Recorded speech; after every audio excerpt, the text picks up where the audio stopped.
Sudah siap ya Bunda? Bismillahirrahmanirrahim. Assalamualaikum warahmatullahi wabarakatuh. Subhanallah walhamdulillah wala ilaha illallah Allahu akbar wala haula wala quwata illa billahil aliyyil azim. Allahumma sholli ala sayyidina Muhammad wa ala ali sayyidina Muhammad wa sallim taslima amma ba'd. Puji syukur kehadirat Allah Subhanahu wa taala yang mengaruniakan kepada kita semua keberkahan hidup, kelapangan rizki, dan nikmatnya ibadah.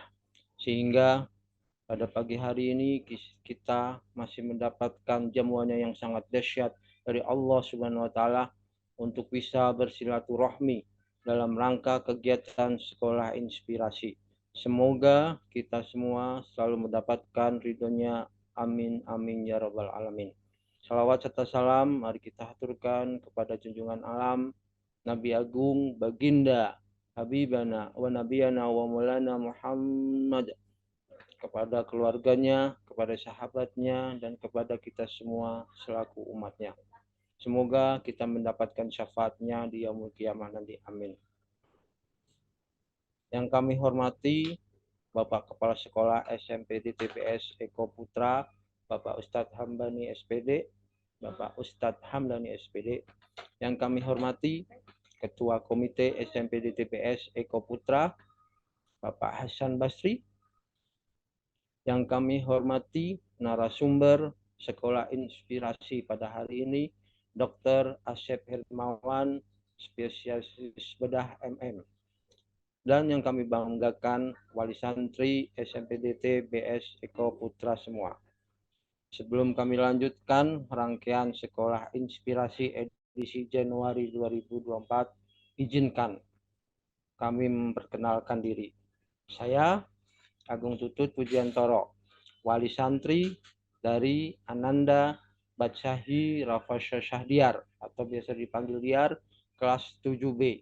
Saat ini diamanahi untuk menjadi anggota komite divisi Satras, sarana dan prasarana, yang akan memandu ayah bunda hebat sekalian dalam acara sekolah inspirasi yang luar biasa pada hari ini sampai selesai.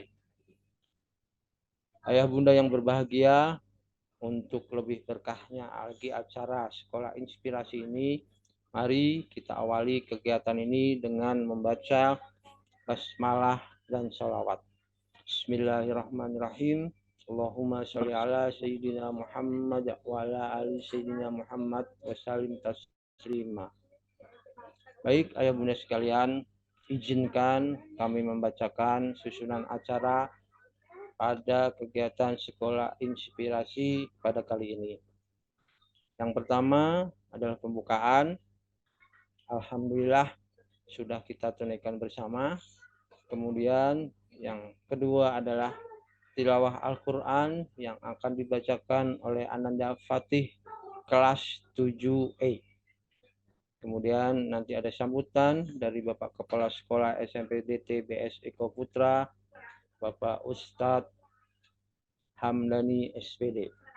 Kemudian yang keempat adalah sekolah inspirasi dengan tema peran orang tua dalam membentuk potensi fisik dan kesehatan santri di sekolah boarding, yang akan disampaikan oleh Dr. Asep Hermawan, spesialis bedah MM. Kemudian yang kelima nanti ada paparan dari SMA dan SFKDT, kemudian penutup. Alhamdulillah acara ini terselenggara sinergi antara manajemen sekolah dan komite SMPDT BS Eko Pesantren. Mudah-mudahan semoga komite selalu dekat, cepat, dan bermanfaat. Baiklah, mari kita masuk ke agenda kedua, yaitu tilawah Al-Quran oleh Ananda Fatih dari kelas 7E. Padanya disilahkan. Assalamualaikum warahmatullahi wabarakatuh.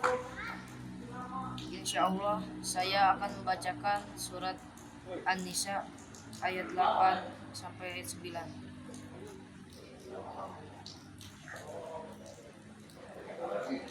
A'udzu billahi minasy syaithanir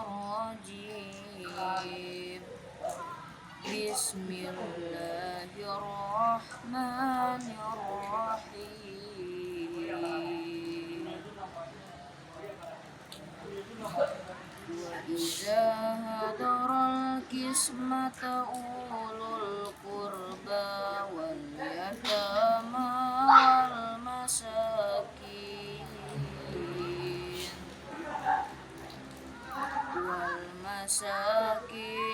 فارزقهم منه وقولوا لهم قولا معروفا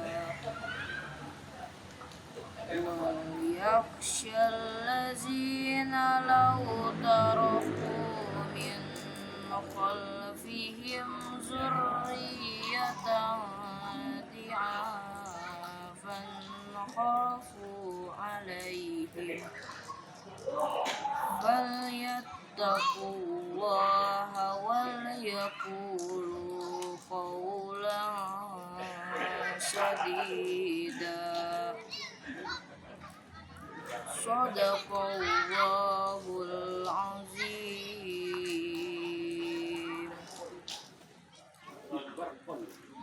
Dengan menyebut nama Allah yang Maha Pengasih lagi Maha Penyayang. Dan apabila sewaktu pembagian itu hadir beberapa kerabat, anak-anak yatim dan orang-orang miskin, maka berilah mereka dari harta itu sekadarnya dan ucapkanlah kepada mereka perkataan yang baik.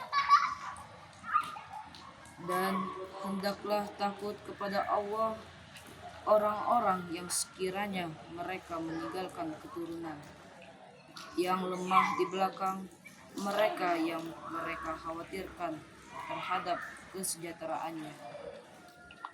Oleh sebab itu, hendaklah mereka bertakwa kepada Allah dan hendaklah mereka berbicara dengan tutur kata yang benar.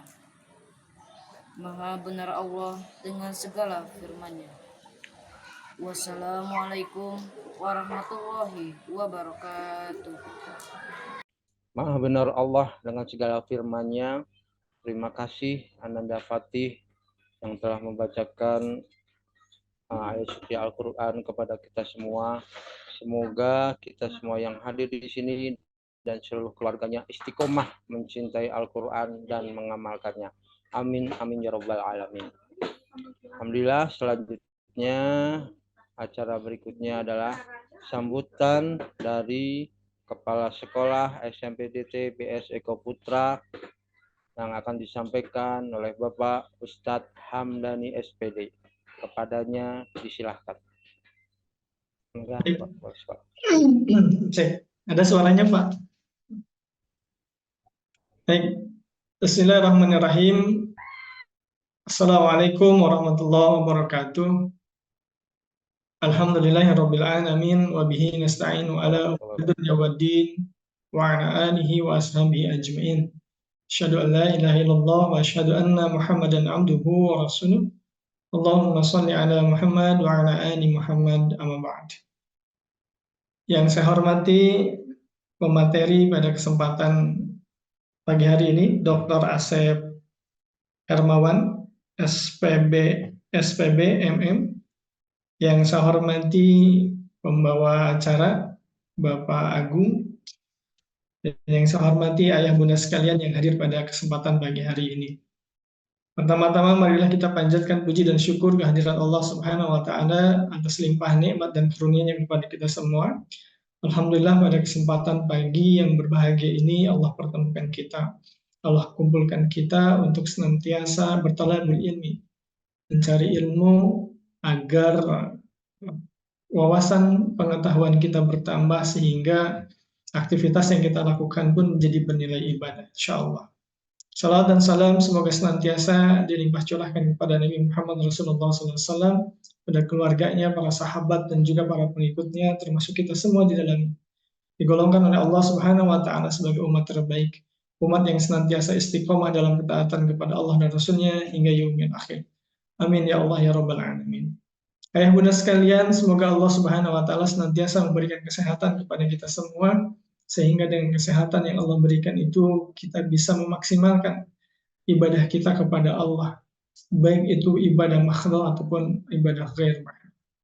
Ayah bunda sekalian, terima kasih atas kehadirannya pada kesempatan Sekolah Inspirasi kali ini yang mengangkat tema tentang peran orang tua dalam membentuk potensi fisik dan kesehatan santri dalam sekolah boarding ini.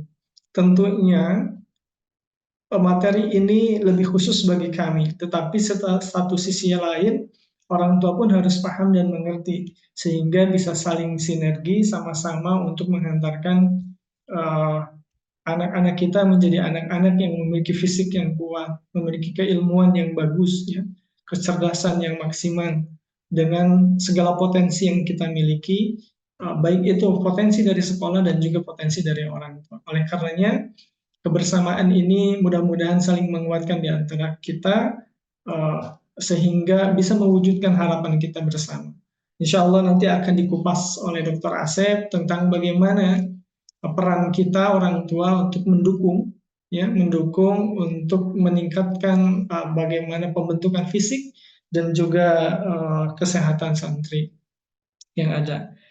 Yang kedua, Bapak Ibu sekalian, dinamika yang dihadapi dengan keberadaan di sekolah tentunya akan menjadi warna tertentu dalam menghantarkan Ananda menjadi santri yang memiliki keimanan kepada Allah yang kuat, gitu, memiliki keyakinan dalam melaksanakan dan ketaatannya beribadah kepada Allah.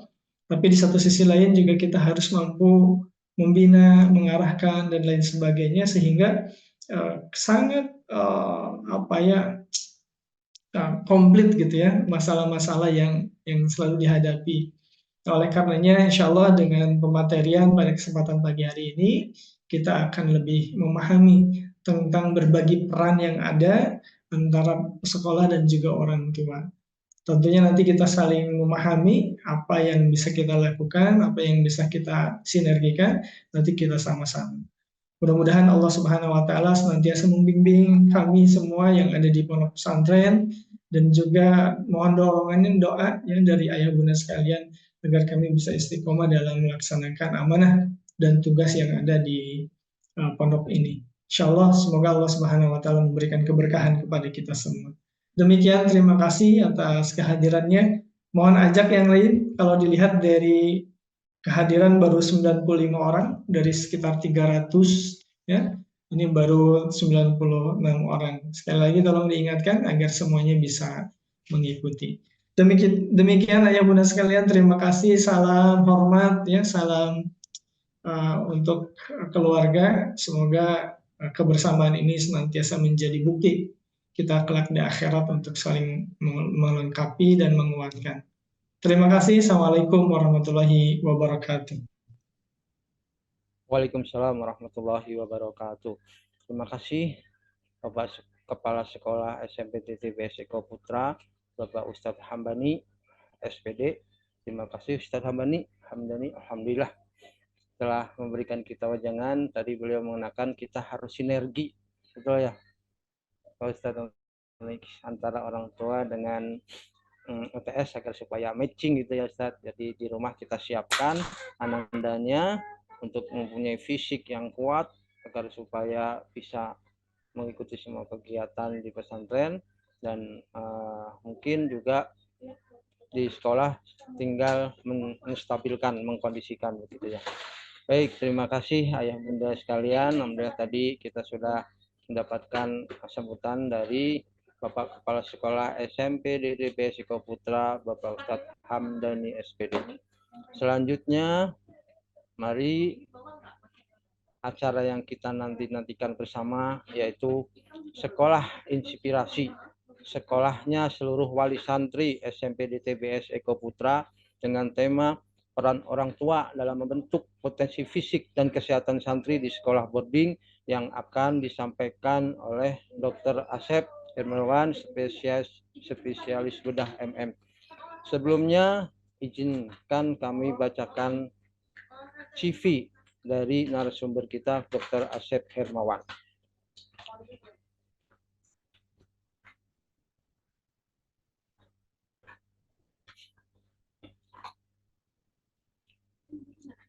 Moto beliau, Dr. Asep Hermana adalah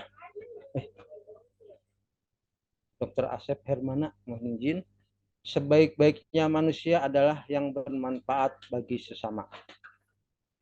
Nama Dr. Asep Hermana, spesialis bedah Finance MM. Lahir Garut 11 Juli 1991. Alamat Jalan Salawati nomor 28 Kuningan. Pendidikan SDN Sukapura 4 Bandung tahun 1984. Kemudian SMP Negeri 4 Bandung tahun 1987. SMA 5 Bandung tahun 1990. S1 Fakultas Kedokteran Unpad tahun 1994. Profesi dokter Fakultas Kedokteran Unpad tahun 1994. Spesialis bedah Fakultas Kedokteran Universitas Pajajaran 2005. Fellowship Ilmu Bedah Indonesia tahun 2010. Tradisional Chinese Medicine University of Yunnan tahun 2012. Burn Management Beijing Institute China 2013. Magister Manajemen STIA tahun 2017. Kandidat Dokter IAIN Syekh Nurjati Cirebon. Pekerjaan yang pertama, Direktur Utama CV Nabilah Gemilang Cipta tahun 2002 sampai dengan sekarang. Dokter spesialis bedah RSUD 45 tahun 2010 sampai dengan sekarang. Ketua Yayasan Nabilah Fitranisa tahun 2008 SD sampai dengan sekarang. Owner TK Alam Al-Ghifari tahun 2014 sampai dengan sekarang. Owner RA Al-Mukhlisin tahun 2014 sampai dengan sekarang. Owner Rumah Kitan Metro tahun 2010 sampai dengan sekarang. Owner Metro Estetik Klinik dari tahun 2010 sampai dengan sekarang. Owner Klinik Utama Metro Kuningan tahun 2011 sampai dengan sekarang. Owner Klinik Utama Salsa Diagnostik tahun 2023 sampai dengan sekarang. Owner Apotik Metro 2 tahun 2020 sampai dengan sekarang. Peneliti Studi Kedokteran Islam Darut Tauhid Bandung tahun 2019 sampai dengan sekarang. Direktur Utama PT MQ Aviat Indonesia Darut Tauhid Bandung. Trainer Advent Curriculum Teknik tahun 2020 sampai dengan sekarang. Organisasi. Ketua EDI Kabupaten Kuningan 2002 sampai dengan 2025. Ketua Korwil 3 IDI Jawa Barat 2022 sampai dengan 2025. Ketua BSMI Kabupaten Kuningan 2017 sampai dengan sekarang. Bidang Kesehatan Muhammadiyah Kuningan tahun 2012 sampai dengan Relawan DT Peduli 2017 sampai dengan sekarang. Pembina MQ Entrepreneur Forum tahun 2017 sampai dengan sekarang. Pembina Forum Kuningan Sehat tahun 2018 sampai dengan sekarang. Ketua Dewan Pakar Penanganan Stunting Kuningan 2002 sampai 2022 sampai dengan sekarang. Anggota International Islamic Medicine tahun 2019 sampai dengan sekarang. Kemudian karya ilmiah beliau, buku Teknik Kitan untuk dokter dan mahasiswa kedokteran Widya Medika tahun 97. Buku Bedah Minor untuk dokter umum Bandung FK Unpad 2019. Buku Teknik Sirkumsi, Panduan Lengkap dan Sistematis Agung Seto tahun 2010. Jurnal Studi Kohort dari Konservatif Hormot Quality Bedah RSHS.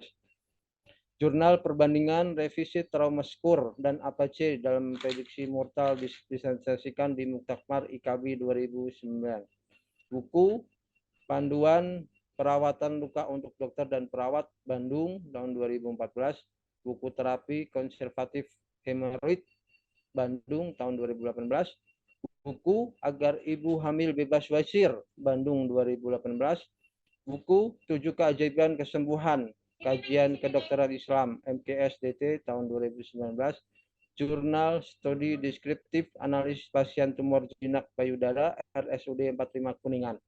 Buku 7 Rahasia Melejitkan Sistem Imun Kajian Kedokteran Islam MK Afiat tahun 2021 dan buku 7 Juru Sehat Senior Kajian Kedokteran Islam MK Afiat Darut Tauhid tahun 2023. Alhamdulillah, berikut adalah CV dari Dr. Asep. Alhamdulillah, luar biasa, Masya Allah, segudang ilmu dan pengalaman beliau, Dr. Markotop, Dr. Asep.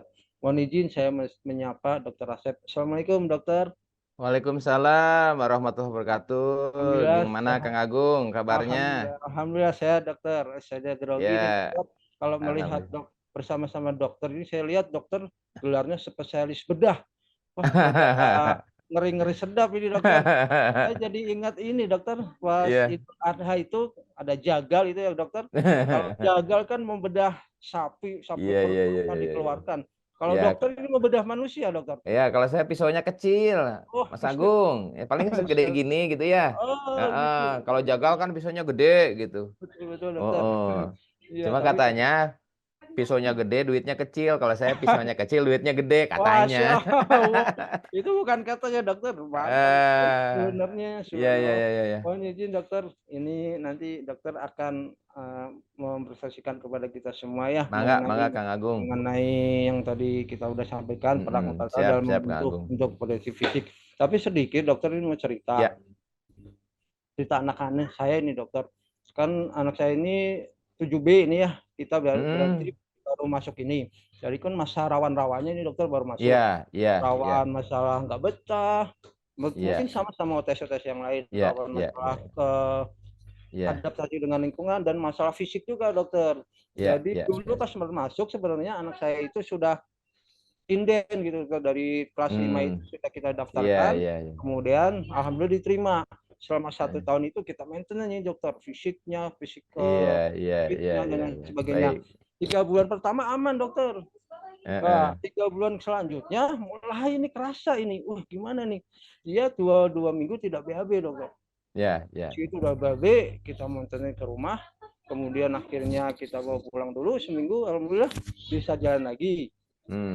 Pakai anterin ke pesantren. Pas udah sampai pesantren, qadarullah, pas musim kemarau air susah. Jadi tertrigger lagi, aduh mohon maaf, ini mah nyangkut tapi enggak itu. Sesudah itu sembuh alhamdulillah, dokter. Ternyata kesininya masih sakit lagi, panas malam, dingin panas. Akhirnya kita ke dokter, ternyata indikasi kurang gizi, dokter. Jadi bagaimana ini? Mungkin dulu pas saya penerapan dari awal untuk menyiapkan anak agar supaya fisiknya kuat, salah konsep atau bagaimana, dokter? Jadi mohon izin nanti dokter Asep bisa menggambarkan kepada kita semua agar bisa anak-anak kita bisa sukses sampai nanti lulus. Kemudian dokter mohon untuk bisa memberikan kita materi dan lain sebagainya kepada dokter Asep, dipersilakan. Ya, baik Kang Agung. Suara saya cukup jelas nggak, Kang Agung? Jelas sekali. Baik, alhamdulillah. Bismillahirrahmanirrahim. Assalamualaikum warahmatullahi wabarakatuh. Alhamdulillahilladzi anzala sakinah fi qulubil mu'minin liyazdadu imanan ma imanihim. Asyhadu an la ilaha illallah wa asyhadu anna Muhammadar Rasulullah. Allahumma sholli ala Muhammad wa ala Muhammad la nabiyya ba'da. Alhamdulillah kita bisa ketemu ya sama Pak Ustadz Hamdani. Gimana kabarnya, Ustadz? Alhamdulillah sehat, Ustadz. Saya udah lama nggak ke Eko nih. Ya, Ustadz. Sini, Ustadz. Main. Iya, alhamdulillah. Gimana ayah bunda semua? Ayah bunda, Ibu Citra, gimana kabarnya? Bunda Citra sehat ya? Mudah-mudahan sehat semua ya. Kemudian, iya, alhamdulillah. Syukur. Baik. Adik-adik gimana kabarnya yang di masjid? Dedek? Sehat. Alhamdulillah, mudah-mudahan sehat semua ya. Baik. Ayah bunda semua, alhamdulillah saya diberikan kesempatan oleh komite sekolah untuk sharing di sini. Insya Allah pada hari ini saya akan memberikan sesuatu yang sangat penting. Dan insya Allah yang saya sudah kaji, ya, dan ini bisa menjadi salah satu wasilah sehatnya putra-putri kita di masa yang akan datang. Nah, kajian ini saya buat dengan sungguh-sungguh supaya bukan hanya di tataran teori, tapi di tataran praktis, insya Allah ini membumi dan bisa dilaksanakan. Oleh sebab itu, kami mohon kepada ayah bunda, mudah-mudahan bisa fokus ya ayah bunda ya. Sekitar 40 menit insya Allah nggak lama ya. Adik-adik juga insya Allah bisa fokus ya, adik-adik ya yang di masjid ya. Ya, baik. Izin saya mulai ya Ustadz ya, Ustadz Hamdani ya. Enggak banget loh. Baik, Kang Agung, izin saya mulai ya Kang Agung ya, izin saya share screen. Jadi ibu bapak semua, ada satu data yang menjadi perhatian para dokter anak, para dokter penyakit dalam, bahwa ternyata kalau dulu kita mendengar kata cuci darah teh, jadi darahnya kotor karena ginjalnya alat cucinya nggak berfungsi ya. Kalau dulu kita dengar kata cuci darah, itu rata-rata usianya 50, 60, 70 ya. Nah, rata-rata pada saat itu pada usia lanjut. Nah, apa yang terjadi? Pada saat ini ternyata, Bu, Pak, terjadi peningkatan yang luar biasa. Pasien itu dengan kerusakan ginjal, pasien itu ginjalnya tidak berfungsi dan harus melakukan cuci darah pada usia 18 tahun. Bahkan nanti saya tunjukkan datanya. Pada usia 20 tahun, itu angkanya melebihi setengah dari pasien-pasien yang cuci darah. Ya. Nah, setelah ditelusuri terus ke belakang, kenapa ini bisa terjadi? Problemnya sejak usia 10 tahun. Jadi pasti di sini kan nggak ada yang mau ya Pak Bu. Anak-anak kita 10 tahun kemudian terbaring seminggu 2 kali di bed rumah sakit. Tiap Senin dan Kamis seminggu 2 kali seumur hidup untuk cuci darah. Pasti nggak mau kan? Nah, setelah saya ditelusuri terus kira-kira apa penyebabnya? Dan apakah itu bisa dicegah? Ya, mohon fokus ya Ibu Bapak ya. Mudah-mudahan kita dapat ilmunya. Karena saya yakin Kang Agung juga mengundang saya itu dengan kesungguhan, Pak Hamdani juga. Dan insya Allah saya juga di sini membuat sesuatu yang memang sangat serius. Dan betul-betul menurut saya sih ya, menurut saya ini akan sangat berguna dan akan berdampak pada kesehatan putra-putri kita. Ya Bu ya, izin fokus ya Bu ya. Ya. Yang lagi nyetir berhenti dulu ya Bu ya. Yang lagi masak berhenti dulu ya. Sebentar ya Bu ya. Ini untuk ananda-ananda kita tercinta. Baik, izin saya share screen ya. Ibu bapak semua, tatkala kita sekarang dihadapkan pada zaman yang seperti ini, kalau kata Agim, yang di luar kendali kita seharusnya itu jangan menjadi pikiran utama. Yang jadi pikiran utama adalah sesuatu yang bisa kita kendalikan. Jadi kita fokus pada hal-hal yang bisa kita kendalikan, ya. Ketika kita lihat zaman berubah, ketika kita lihat segala sesuatu serba mudah, itu kan sulit kita kendalikan. Dan ketika kita lihat ternyata banyak penyakit yang muncul, kita fokus pada hal yang bisa kita kendalikan. Itu kata guru kita. Apa yang bisa kita kendalikan? Diri kita, keluarga kita, lingkungan kita. Zaman nggak bisa kita kendalikan ibu bapak semua. Zamannya rebahan, zamannya sekarang IT, zaman sekarang yang AI. Itu nggak bisa kita kendalikan dengan berbagai aspek positif dan negatifnya kan? Yang bisa kita kendalikan adalah bagaimana diri kita menyikapi. Ya, fokus ya. Bagaimana kita menyikapi dan mengendalikan. Oke ya Bu ya? Baik. Ini akan saya sampaikan data yang saya ungkapkan tadi Ibu Bapak semua. Baik. Ayah Bunda semua, ini data di Amerika. Tolong perhatikan. Ternyata di Amerika itu Pak Bu, 86 juta penduduknya itu mengalami yang disebut dengan prediabetes. Ya. Bahasan kita hari ini ya. bagaimana peran orang tua dalam membentuk potensi fisik dan kesehatan santri. Saya akan fokuskan bagaimana santri-santri kita itu tidak kena suatu penyakit yang terus akan berkembang dan akan berat. Penyakit apa? Diabetes. Ya. Apakah diabetes bisa dicegah? Sangat-sangat bisa. Kita buktikan nanti ya. Kapan mencegahnya? Sejak usia belasan tahun. Oke?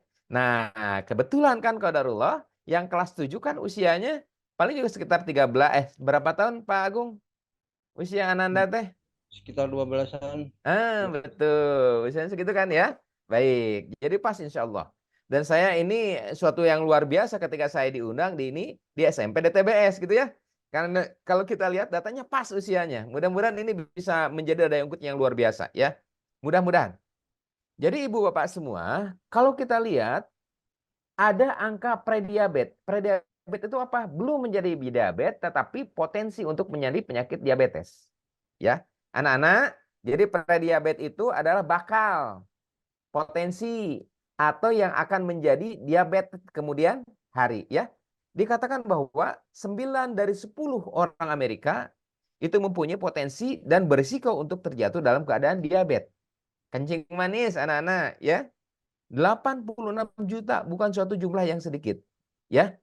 Dan kalau kita lihat datanya, ini orang dewasa di Amerika ya. 38% banyak banget ini, banyak banget bagi sebuah penyakit. 38% mereka itu ya di antara remaja dan dewasa kemudian mereka berpotensi untuk menjadi diabetes ketika mereka dewasa. Potensi yang sangat besar. Dan kalau kita lihat lagi bahwa 5,2% di Amerika saja diabetes itu tidak terdiagnosis. Artinya tidak ketahuan bahwa dirinya penyakit gula. Tidak ketahuan bahwa penyakit diabetes itu ada pada dirinya. Ya. Nah, lebih parah lagi nih lihat datanya. Ibu bapak semua, punten. Ya. Saya melihat nih angka. Angka terjadinya gagal ginjal, ginjalnya rusak, adik-adik sekalian, sehingga ginjal itu tidak bisa membersihkan darah. Sehingga darah itu penuh racun. Sehingga darah itu perlu dibersihkan. Dengan apa? Dengan mesin cuci darah. Berapa kali dibersihkannya? Seminggu 2 kali. Di mana? Bukan di rumah, bukan di sekolah, tapi berbaring di ranjang rumah sakit. Seminggu 2 kali. Untuk apa? Mencuci darah. Kenapa darahnya kotor? Kenapa kotor? Bagian yang mencuci darahnya rusak. Siapa itu? Ginjal. Dan kita lihat datanya ibu bapak semua, punten lihat tuh. Usia 20-29 tahun. Bahkan di sini sudah muncul tuh di angka 9 sampai 19 tahun. Ini angka tidak terjadi pada 20 tahun yang lalu, nggak terjadi. Kalau 20 tahun yang lalu puncaknya di mana? Di sini nih. Di 50 tahun, 59 tahun. Artinya apa? Ada sesuatu loh yang harus kita cermati. Kenapa mereka itu bisa terjadi? 3 faktor cuci darah itu. Pertama diabetes, kedua darah tinggi, yang ketiga adalah faktor dislipidemia atau kolesterol. Nah, karena diabetes ini unsur terbanyak, kita lihat tuh. Kenapa sih orang masih muda sudah kena diabetes? Orang berkata, oh itu mah karena turunan. Bukan tanjakan ya Pak Hamdani, turunan katanya. Oh itu mah karena orang tuanya punya diabetes. Ya, sehingga anaknya diwarisi. Pak, kalau ngewarisi itu sawah, mobil, ruko, rumah, diabetes gitu bilangin ya. Pak Agung, nanti Betul. di Paham. rapat komite kasih tahu ya. Betul. Jadi Pak Bu, 20 tahun yang lalu statement ini benar. Kebanyakan yang terkena diabetes adalah ada faktor turunan. Tapi tidak pada saat sekarang. Nanti saya akan buktikan penelitiannya. Ada datanya. Jadi kalau kita perhatikan ayah bunda sekalian, ini loh resiko terbesar pada Ananda di kemudian hari jika beberapa hal yang mungkin yang akan saya sampaikan nanti tidak kita kelola. Dan sangat memungkinkan angka diabetes itu terus meningkat.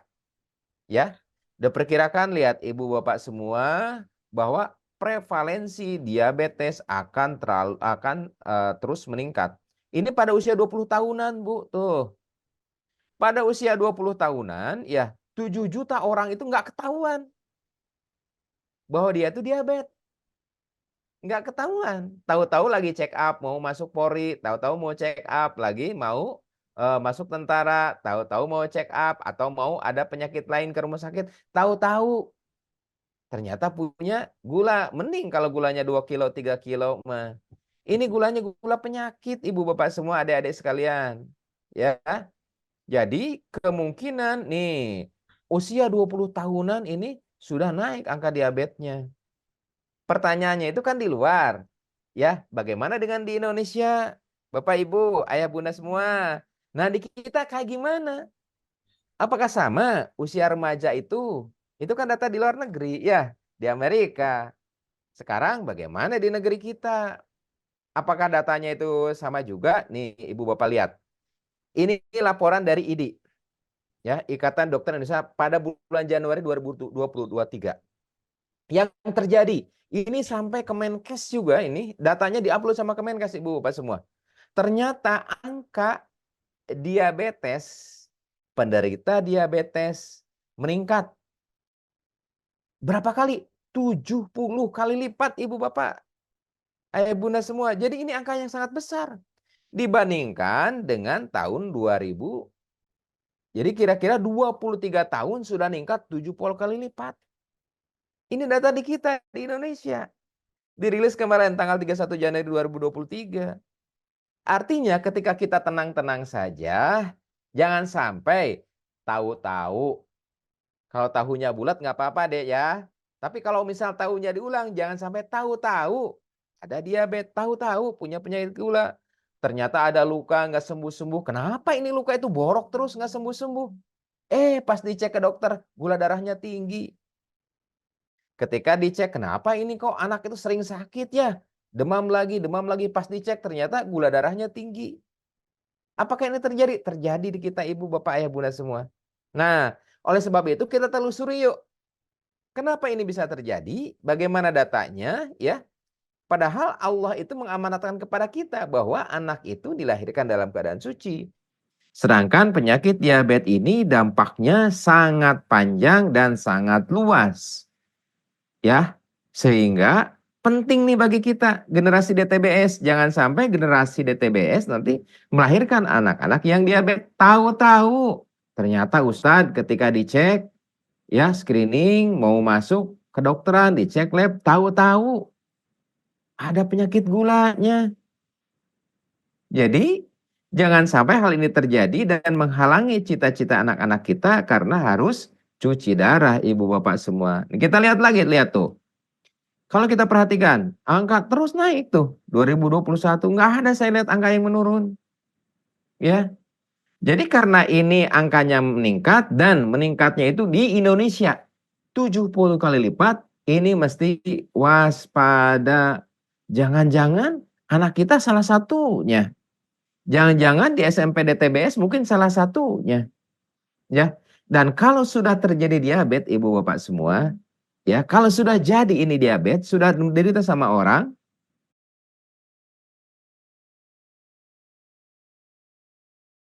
nah pada saat ini ayah bunda punten sekali lagi fokus karena ini hal yang serius dan ini ada di antara kita supaya penyakit ini kita bisa eliminir. Apakah benar dok? Dengan saya kan ada turunan, anak saya kan kemungkinan diabetes. Apakah pasti? Enggak, Bu. Nanti kita lihat datanya, ya. Jadi kalau kita perhatikan, Bu, nih, ini punten, ya. Kenapa sih bisa terjadi?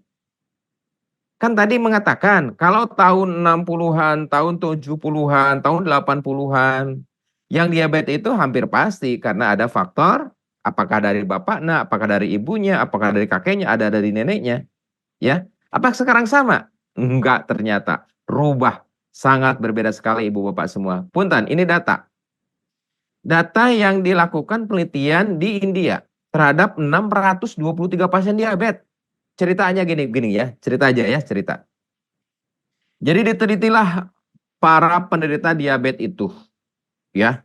Ternyata ibu bapak semua, ya, di antara yang penderita diabetes itu ada juga masyarakat yang sepertinya sehat-sehat saja, tetapi sebetulnya dia menderita. Tidak terdiagnosis. Ketahuannya kapan? Waktu dia daftar, waktu dia check up tahunan, ya. Ternyata Bu, Pak Punten lihat di sini. Sebagian data di sini mereka tidak tahu dirinya diabetes. Ini penelitian di India. Saya pikir di Indonesia mirip-mirip lah ya. Apa buktinya mirip? Kan banyak di Indonesia yang suka film India ya. Yang muter-muter di tiang itu ya. Ya.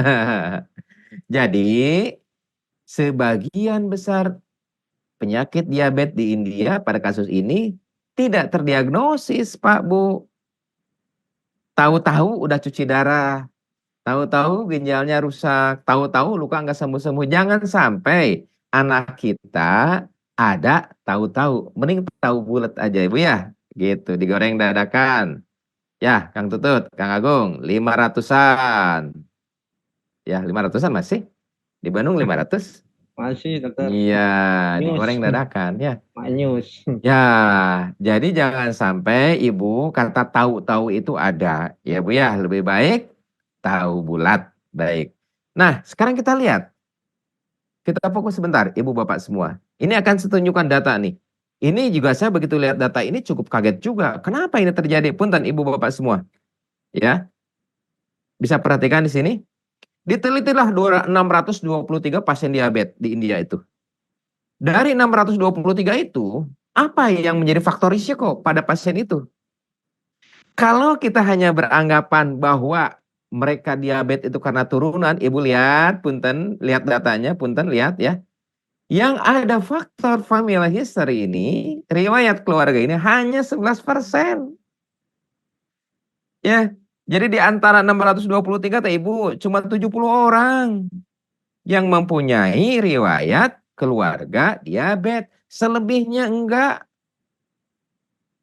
Ya, hanya sekitar 73 orang, 74 orang yang punya riwayat diabetes di keluarga dari 623. Ternyata Pak Bu, di antara 623 itu 500 sekian faktor risikonya apa? Mager nih Bu, Pak Bu, nih mager, risikonya mager. Ya, jadi bukan turunan ternyata faktor risiko terbesar tanyakan. Bukan turunan ternyata Pak Bu, ya. Faktor lain apa? Ada di sini Bu, dislipidemia. Dislipidemia itu apa? Kata orang mungkin kolesterol ya Pak Bu ya. Kolesterol di sini tuh angkanya gede. Jadi lebih dari setengahnya mereka yang diabetes itu mempunyai problem dalam masalah obesitas dan dislipidemia. Contoh, nih contoh bagi kita. Pertanyaannya Pak Hamdani, nih Pak Agung, ayah bunda semua. Apakah anak kita itu cukup bergerak? Apakah di pondok Pak Hamdani, apakah anak itu porsi olahraganya itu sudah mencukupi? Apakah di pondok ya anak-anak itu sudah diperhatikan bagaimana dia itu bisa berjalan sehari itu 6.000 langkah? Ya. Apakah itu sudah terpenuhi? Padahal itu adalah faktor risiko terbesar. Mager, lack of exercise. Ini faktor risiko terbesar. Baik, kita lanjutkan Ibu Bapak semua. Nah, faktor risiko berikutnya apa? Obesitas. Nih, sedentary lifestyle. Jadi ketika generasi rebahan ternyata ini juga berpengaruh. Kemudian terjadi ada obat-obatan ternyata ini juga berpengaruh. Nah, kalau kita lihat prevalensinya Ibu Bapak semua, apa yang jadi penyebab berikutnya? Konsumsi gula. Ya, bukankah minuman kekinian, bukankah anak-anak minuman yang di cup-cup itu ya? Rata-rata Pak Bu, minuman yang di cup itu ya, saya nggak akan nyebutkan mereknya lahnya. Apakah itu teh, apakah itu coklat, ataukah itu kopi. Rata-rata satu cup itu 2 sendok. Rata-rata. 1 sendok itu berapa gram? Ibu Bapak, rata-rata 15 gram. Padahal maksimal konsumsi gula kita dalam sehari itu 25 gram. Itu dari satu minuman aja itu udah sampai 15 gram. Bagaimana gula dari yang lain? Ya, kalau kita lihat datanya Pak Bu, konsumsi gula nih ternyata naik terus tuh. Ini tahun beberapa tahun yang lalu lah ya. sampai tahun 2000. Ternyata konsumsi gula itu naik terus. Kira-kira gula dihabis kemana Pak ya? Apakah dimakan sama semut? Karena ada peribahasa, ada gula, ada semut gitu. Enggak. Semut jarang beri gula sekarang mah ya. Artinya di mana? Dikonsumsi ibu bapak semua. Ya. Ketika mengkonsumsi gula dalam kadar yang lebih dari 25 gram per hari, itu resiko. Pertanyaan berikutnya, apakah ada itu di sekitar kita? Apakah kita juga sama mengkonsumsi menjadi bagian dari konsumsi gula itu? Apakah anak-anak kita juga sama di DTBS itu ada yang menjual minuman-minuman itu ya yang mempunyai kadar gula itu 15 gram dalam 1 cup? Dok, atau kan sekarang minuman kekinian, bisa nggak dok itu diminimalkan? Ada rumusnya nanti. Insya Allah di bagian akhir nanti insya Allah saya berikan atau saya sharing nanti ya. Anak-anak bisa menikmati minuman kekinian tapi dengan low kalori. Ada. Nah nanti itu terobosan Pak Hamdani, bagaimana kantin sekolah menyediakan minuman sehat. Ya, insya Allah saya udah punya prototipnya, nanti insya Allah kita bisa diskusi.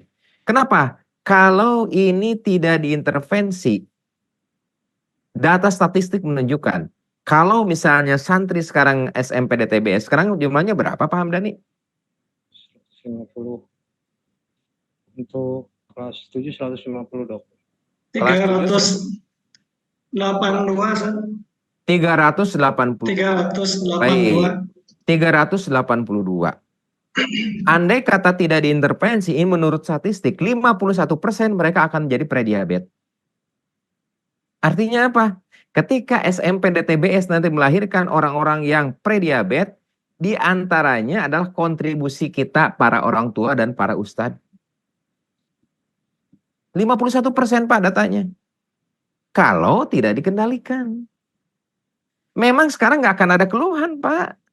Keluhannya kapan? Rata-rata muncul di usia 20 tahun. Kita lihat kan datanya kan tadi, usia 20 tahun munculnya. Dan kalau sudah muncul, hanya 35% saja Pak. Di antara 100%, 35 orang tuh yang bisa dikendalikan dengan obat dan dengan makanan. Sisanya mereka ya sudah Pak. Berjalan dengan komplikasinya. Gula darahnya 230, gula darahnya 300, terus saja seperti itu.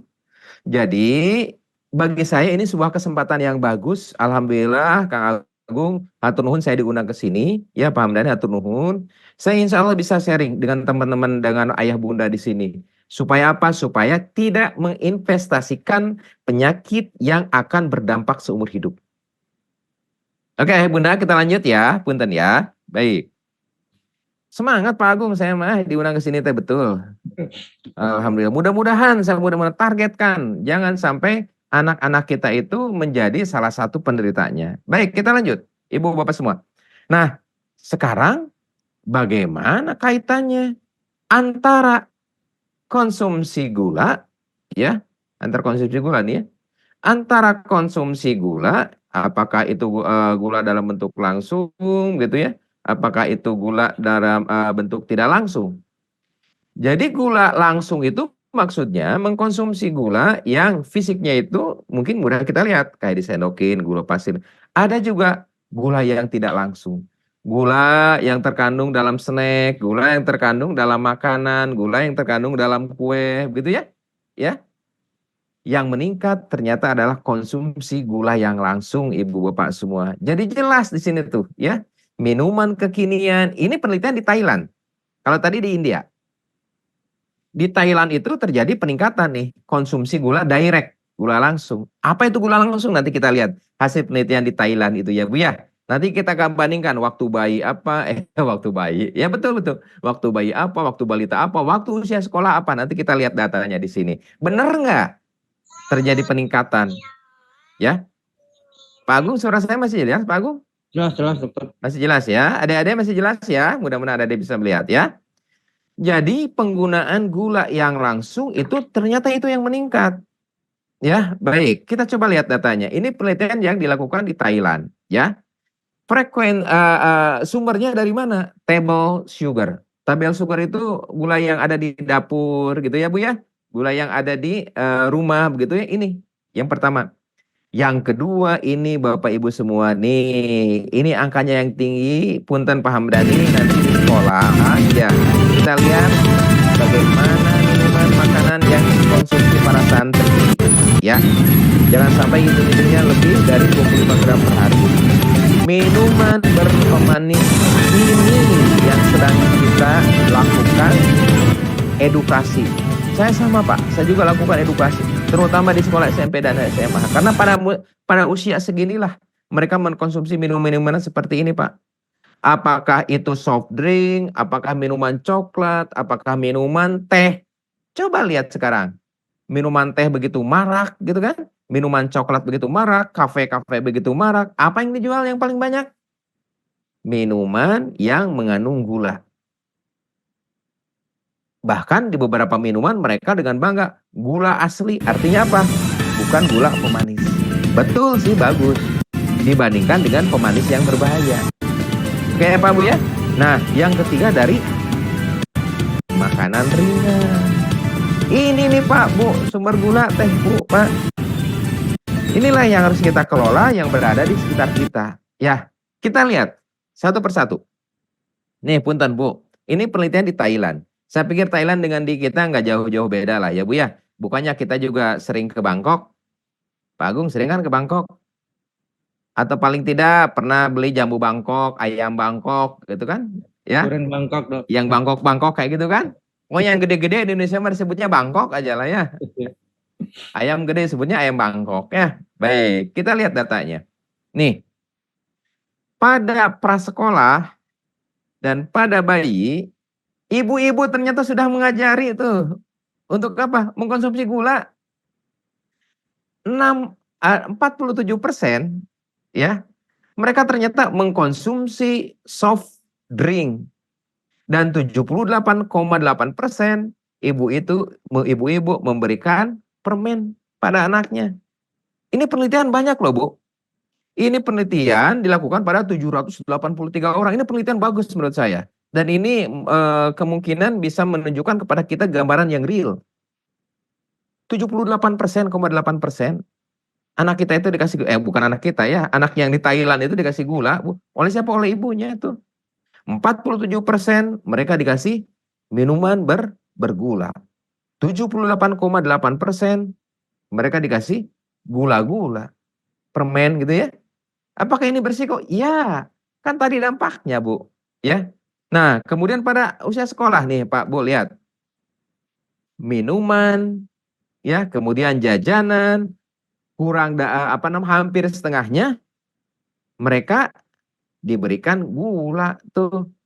538 orang atau siswa ya, ternyata mereka dididik untuk diberikan gula.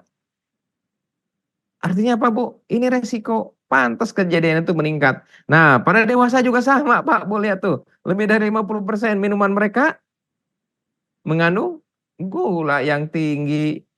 Gula yang tinggi apa? Rata-rata itu di atas 15 gram gulanya. Ya. Nah, kalau kita lihat bagaimana dengan di kita. Ini dari Ikatan Dokter Anak tahun 2023, Ibu Bapak semua. Ya. Apa yang terjadi pada anak di Indonesia? Inilah, Bu, ada 7 faktor penting untuk terjadi diabetes ini. Ya. Pertama, gemar mengkonsumsi asupan yang manis. Apakah itu dari minuman, apakah dari makan, ataupun makanan siap saji. Ini yang terjadi di kita, Bu, di Indonesia, bukan Indomaret. Ya. Yang terjadi kita. Kemudian menjalani gaya hidup tidak sehat. Ya. Ada misalnya alkohol, ada yang merokok. Ya. Kemudian memiliki kadar kolesterol yang tinggi, kelebihan berat badan. Ada yang didiagnosis prediabetes, ada juga yang memiliki riwayat diabetes pada orang tuanya. Ya. Gitu ya, Bu ya. Nah, sekarang di bagian akhir nih, Pak, Bu. Ini bagian concern bagi kita semua ya. Di teman-teman mungkin di komite sekolah ya, kita kerjasama dengan teman-teman yang di DTBS di sana ya. Apa sih yang harus kita lakukan? Ya. Pak Hamdani sebagai komandan kita, apa nih yang bisa kita lakukan? Ya. Apakah kita akan membiarkan di antara 300 sekian siswa itu nanti 150 menjadi diabetes. Dosa bagi kita. Apakah misalnya di komite juga nanti nggak ada tuh usaha upaya-upaya? Kan kita udah dibangunkan, punten. Ya, kita itu punya potensi loh. Anak kita itu usia 20 tahun, setengahnya itu kemungkinan prediabetes. Ini data. Kalau kita tidak ngeh, tidak bangun sekarang, jangan sampai nanti 20 tahun kemudian kita menganggap oh tahu-tahu. Nah, kayak gitu ya. Ingat ya, jangan pakai tahu-tahu, tapi pakai tahu bulat saja ya. Baik. Nah, sekarang bagaimana pencegahannya? Ini sangat memungkinkan pada usia belasan tahun. Justru disinilah tempatnya anak-anak itu digembleng agar tidak mempunyai risiko untuk diabetes atau diturunkan risikonya. Kenapa? Karena dari 51% ya, dengan pengelolaan pada usia anak sekolah itu bisa menurunkan hampir 80%, Pak. Dengan cara apa? Pengaturan makanan. Coba bayangkan, kalau sudah terjadi Pak, ngatur makanan teh hanya 37% yang ngaruh untuk pengelolaan diabetes. Kalau sudah jadi diabetes. Tetapi kalau dilakukan pengelolaan makanan dan gaya hidup seseorang itu sebelum terjadi diabetes, angka pencegahannya itu nyampe angka berapa? 87%. Gede banget. Agung pisan, Pak. Jadi makanya kenapa saya semangat pada pagi hari ini? Kenapa? Jangan sampai nanti anak-anak kita itu tanpa kita sadari, mereka diberi uang jajan, mereka diberi minuman, iya minuman coklat, senang mereka itu. Minuman teh manis, iya senang mereka itu. Minuman gula-gula, senang mereka itu. Tapi apakah kita nyadar bahwa faktor risiko diabetes 20 tahun kemudian dari mana? Dari makanan dan minuman dan gaya hidup. Bukan dari turunan. Ibu bapak semua, mudah-mudahan kita akan bisa, yuk, bagaimana solusi pencegahannya. Ya, baik, kita akan telusuri. Ini saya sudah coba susun ya, Pak. Yang realistis, yang mungkin kita lakukan. Yang real, nggak ngawang-ngawang. Ya, dan ini berbasis fakta, insya Allah. Ya, bagaimana cara pencegahannya di SMP DTBS kita ini? Ya, yang pertama adalah mapping, kedua screening, yang kedua intervensi. Ya, apa itu nanti kita coba uraikan satu persatu. Ini belum pernah saya sampaikan di sekolah-sekolah lain, ini baru di SMP DTBS. Ini hasil analisis saya dari beberapa jurnal yang pernah saya baca dan insya Allah ini realistis bisa kita lakukan. Baik, Ibu Bapak semua. Yang pertama adalah kita lakukan mapping. Mapping ini harus dilakukan oleh siapa? Orang tua, Bu. Di sini mah, Bu, mappingnya. Ya, mapping. Mapping itu apa? Pemetaan. Ada nggak ya kakeknya itu punya penyakit gula, tapi kakeknya punya pabrik gula, nggak punya penyakit, nggak apa-apa pabrik gula mah Bu. Kakeknya itu agen gula, nggak apa-apa agen gula mah Bu. Ya asal jangan penyakit gula. Pemetaan. Oh waktu itu paman dari ayah luka di kaki nggak sembuh-sembuh. Ternyata itu diabetes. Ingat-ingat lagi Bu. Oh ternyata neneknya itu dulu pernah diamputasi. Kenapa? Karena katanya gula. Jadi urusan mapping ini adalah urusan kita ayah bunda. Ya, diingat-ingat. Andai kata ada, tulis dari siapa itu berada. Untuk apa? Untuk kita kendalikan. Nah, dari hasil mapping tadi, ya, baru kita lakukan screening. Apa yang screening yang bisa dilakukan? Punten. Ini saya sudah ringkas dan insya Allah ini bisa kita lakukan. Ya, di mana? Di sekolah dan di rumah. Ya, penyakit diabetes di keluarga apa? Ya, ini ibu bapak catat. Kemudian penyakit terdahulu yang mungkin berkaitan dengan diabetes. Oh, anak ini dulu pernah luka, tetapi lama sembuhnya. Ya, kemudian di lingkungan dulu waktu di rumah ternyata permennya itu ya penggemar berat. Buktinya apa? Ada karies ya di giginya. Kemudian anak itu pernah diobati mungkin yang terkait dengan gula. Ya. Nah, yang dilakukan screening apa? Nih Pak Bu, ini bisa kita lakukan nih. Di mana? Di sekolah. Karena anak kan sebagian besar waktunya di boarding school kita. Ya. Coba cek di kantin. Coba cek tempat anak jajan itu. Ya. apakah konsumsi minuman berpemanis itu laku keras? Atau survei, dalam seminggu, berapa kali anak itu mengkonsumsi minuman misalnya, teh coklat lagi misalnya, apa namanya, es teh, atau teh coklat, atau misalnya minuman coklat, atau dengan topping bubble, atau dengan apa begitu ya. Coba, ada berapa yang jualan di sana itu, coba diteliti, kira-kira sehari itu laku berapa cup? Lakunya oleh siapa? Kemungkinan oleh santri, ya kan? Kemudian diteliti, nih untuk membuat satu jar ini teh manis itu kira-kira berapa gulanya? 1 kilo, 2 kilo. Dalam 1 bulan habis berapa kilo Pak itu gula? Kira-kira dikemanain itu gulanya? Diminum Pak oleh santri. Tukang teh ini, tukang coklat, tukang misalnya ada minuman kekinian lagi. Kira-kira mereka habis berapa jar per hari? Berapa gula yang digunakan? Ada 4 yang jualan, misal sana ya. Satu misalnya habis 3 jar. 1 jar itu kurang lebih, 1 jar itu gulanya sekitar 3 kilo. Berarti 1 hari itu habis 9 kilo tuh. Di mana? Di SMP saja. Misalnya. Artinya apa? Artinya ada sesuatu loh yang harus kita selesaikan. Berarti kan gula itu diminum oleh siapa? Oleh santri. Ya kan Pak, Bu? Ya. Nah, ketika itu ada, maka ini harus dikendalikan. Kemudian makanan yang berlemak tinggi, ya. Makanan yang berlemak tinggi, kemudian fast food, kemudian makanan instan, ya. Apakah makanan instan itu menjadi sebuah kebiasaan yang dikonsumsi oleh santri kita? Boleh sih mengkonsumsi misalnya mie instan, tapi yang sudah saya tahu, yang sudah saya pernah baca, maksimal dalam seminggu itu sekali. Saya boleh makan mie, misalnya ya, mie instan, tapi jatahnya seminggu cuma sekali. Kita lihat, ada perdagangan mie, oh kayak narkoba aja ya, maaf ya. Ada pedagang mie misalnya, berapa sih lakunya? Kalikan dengan santri kita, bagi dengan santri kita. Kira-kira berapa santri kita yang mengkonsumsi? Apakah itu bisa diteliti? Bisa, sangat bisa. Maka kalau misal ini bisa dilakukan di SMP DTBS, mungkin ini sekolah pertama yang melakukan pola makan sehat anti diabetes, atau bebas diabetes. Ya kan? Bisa kita lakukan. Ya. Kemudian yang berikutnya adalah 3 hal, yaitu kaitan dengan lifestyle. Jadi, kalaulah misal di Malaysia mereka mewajibkan satu orang itu 7.000 langkah per hari, di Indonesia pernah 6.000 langkah per hari, WHO juga sama mewajibkan 6.000 langkah per hari, idealnya sebetulnya 10.000 langkah per hari. Hitung tuh Pak, dari asrama ke tempat belajar kira-kira berapa langkah? Oleh siapa yang hitungnya? Gurunya, ustadznya.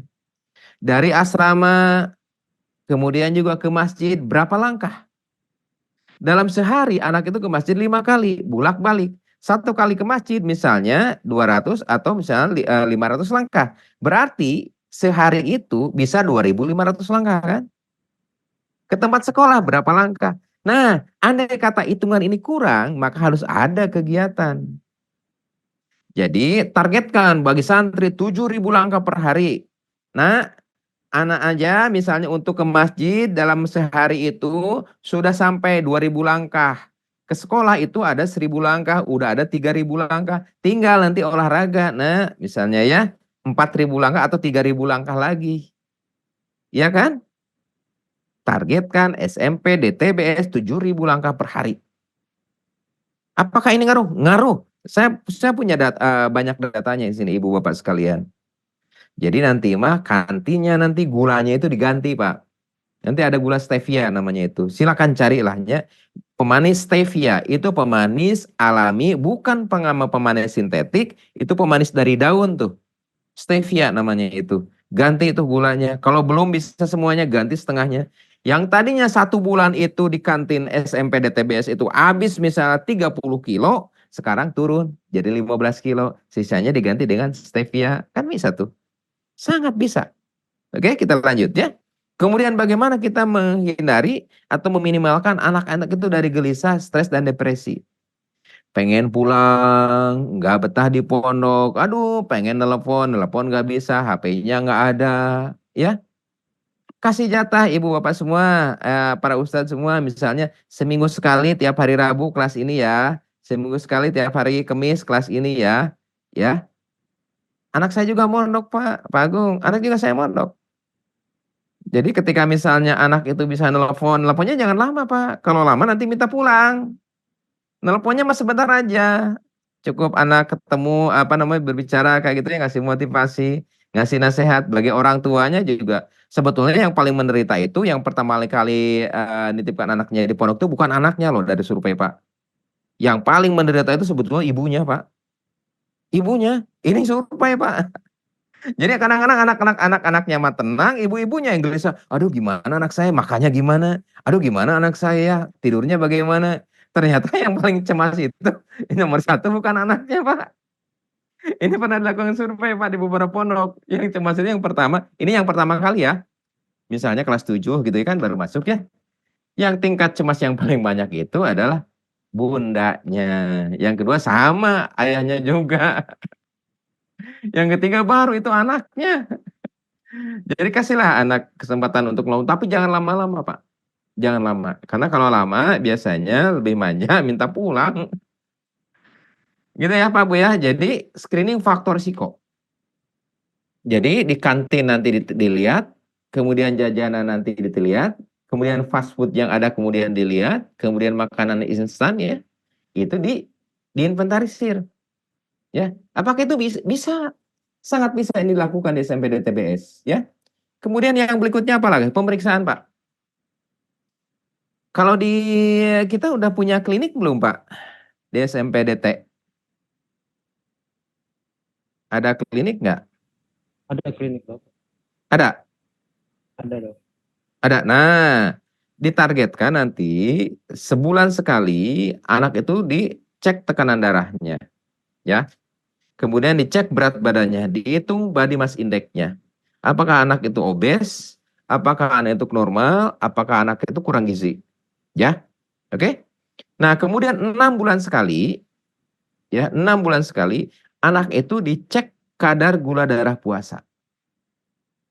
Kalau mau misalnya setahun sekali, setelah dia misalnya sebelum bagi rapot, ya dicek kadar gula darahnya.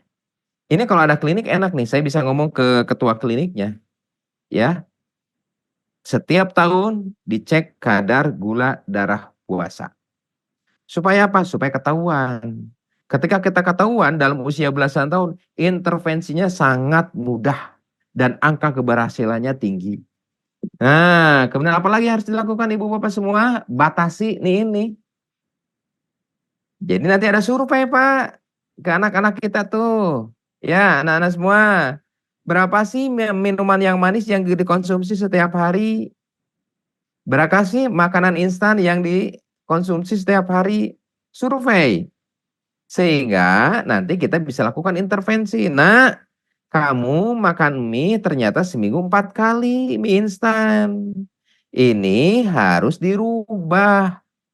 Boleh, boleh. Nah, cuma 1 kali ya dalam sepekan. Enak kan seperti itu? Cemilan. Ternyata anak ini montok karena cemilan. Ya, cemilan apa 10 Pak yang bikin montok? Ya, kalau nggak cemilan 10 lah. Cemilan yang banyak tuh. Nah, sehingga anak ini nanti dapat prioritas. Siapa yang ngawasi? Diri dan temannya. Ya, dilakukanlah nanti. Ya, nah kamu berisiko untuk cemilan. Nanti ada raportnya nih, ada laporannya nih. Minggu ini berapa kali nak minum cemilan, makan cemilan sekian kali. Oke, kamu berarti masih tinggi ya. Target pekan depan atau cemilannya diganti ya. Kemudian fast food. Ibu Bapak semua, ini intervensi yang bisa kita lakukan ya. Jadi intervensi pertama bagaimana kita melakukan pemetaan ya terhadap gerak anak-anak itu ya. Anak itu apakah geraknya itu bisa memenuhi misal dirasa 10.000 langkah ini berat per hari ya. 10.000 itu bukan berarti olahraga per hari, hitung aja langkah sehari itu kayak tadi ya dari pondok dari asrama ke masjid bolak-balik tuh itu berapa langkah ini kena dietang kutipnya Pak Hamdani. Punten. Nah, jadi Ketika misalnya ini langkahnya kurang dari 6.000 atau dari 7.000 ya, itu harus ada solusi. Jadi setiap hari anak itu misalnya diwajibkan begini, pergi ke masjid jalannya lewat sini nak, pulangnya nak muter lewat sini. Bukankah Nabi juga begitu? Ketika berangkat sama pulang dengan jalannya yang berbeda, nggak apa-apa ini juga. Instruksikan pada anak semua, tapi beli pengertiannya. Seperti ya kan kalau misalnya ngasih instruksi pengertiannya dulu. Nah kita itu berusaha agar kita ditakdirkan sehat. Penyakit yang terbanyak menyebabkan komplikasi dan penyakit yang terlama yang kemudian itu adalah penyakit diabetes. Nah, pencegahan terbaik pada usia sekarang. Salah satunya adalah kita targetkan yuk 10.000 langkah per hari. Nih, Pak Ustadz udah ngitung. Ketika anak-anak misalnya dari mana? Asrama ke masjid, sekian langkah. Ternyata itu kurang. Maka biar cepat, bagaimana caranya? Yuk berangkatnya lewat sini, pulangnya lewat sini. Ya. Nah, Pak Ustadz kalau gitu ternyata angka kejadian telat ke telat ke masjid makin banyak. Kalau begitu berarti waktunya ditambah. Ya. Baik itu waktu permakluman nyampe ke masjid ataupun waktu anak itu berangkat ke masjidnya. Ya.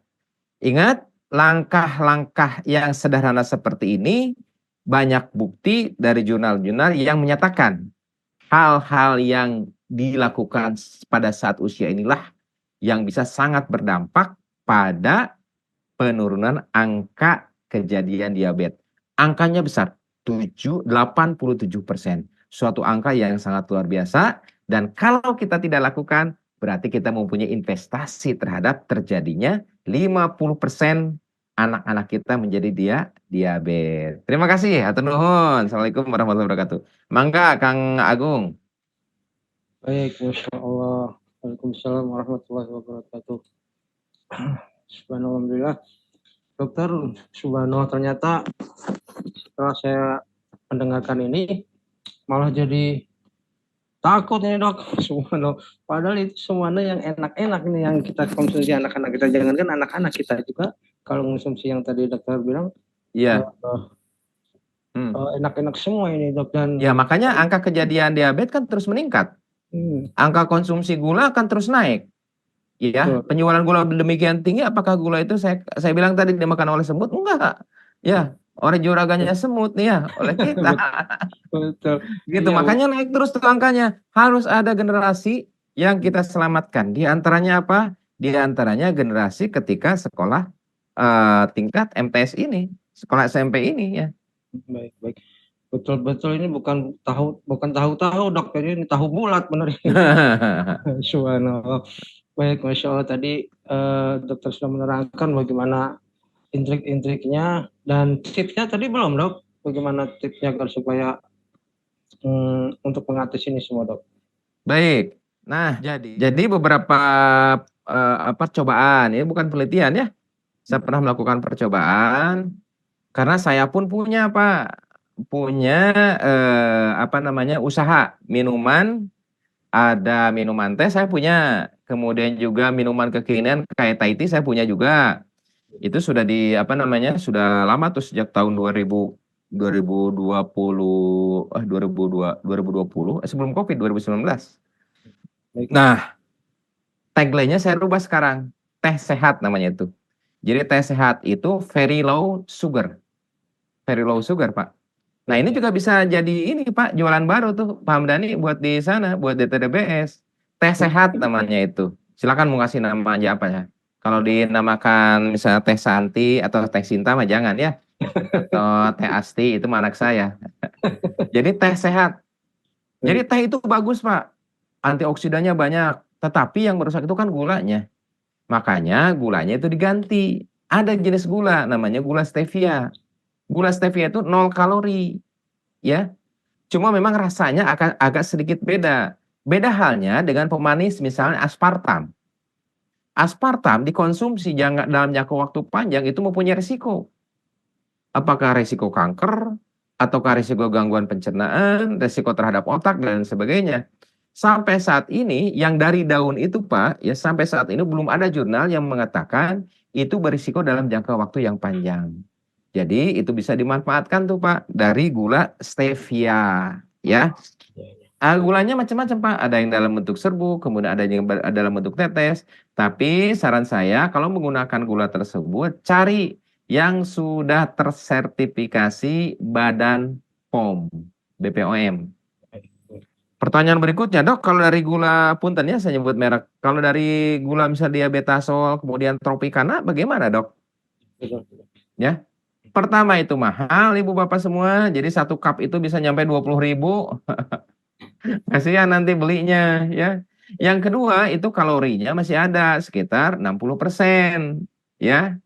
Makanya menurut saya itu adalah solusi yang bagus ya.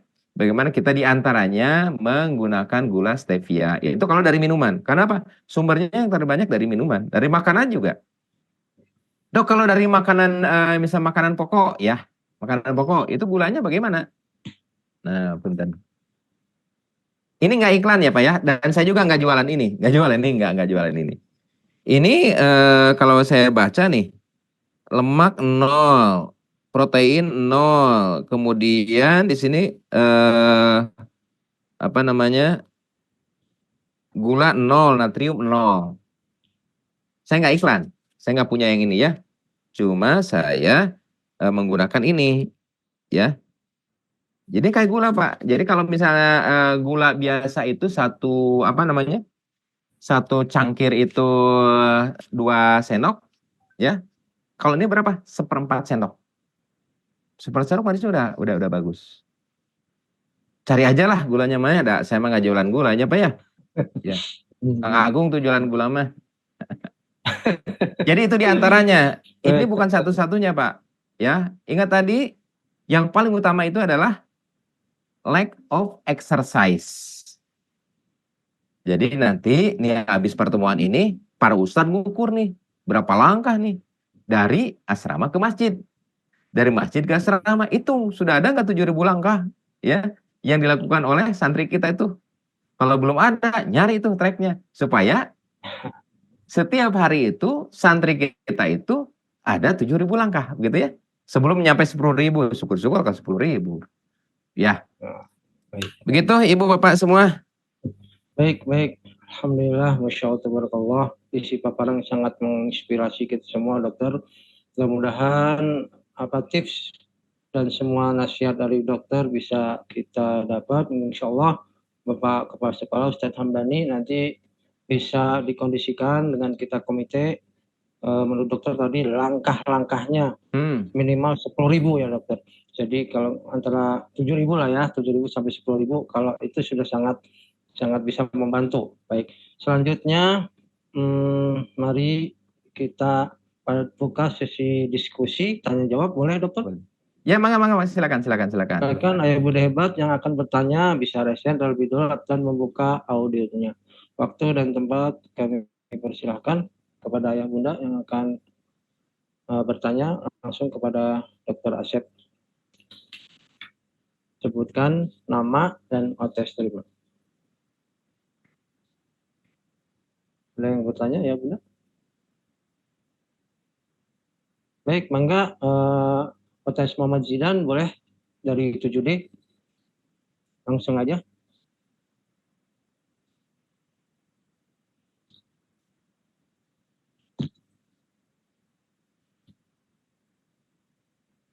Baik, mangga.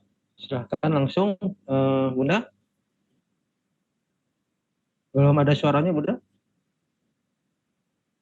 Boleh dibuka audionya.